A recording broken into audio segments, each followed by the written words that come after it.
খালি আগুন, শুধু আগুন। ঠান্ডা লাগছিল লেগে একটু আমি আগুন বইতে এসেছি কিন্তু।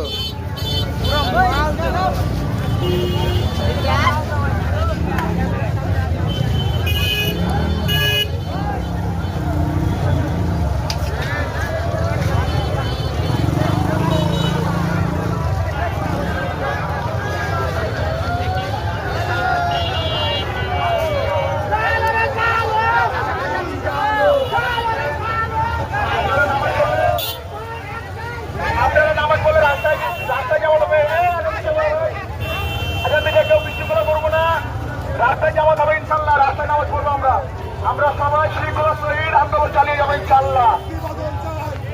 আমরা বিএনএফের প্রার্থী চাই না, বিএনপিতে বিএনএফের প্রার্থী চাই না। ব্যানার কেউ পুরাবো না, কালো পুরো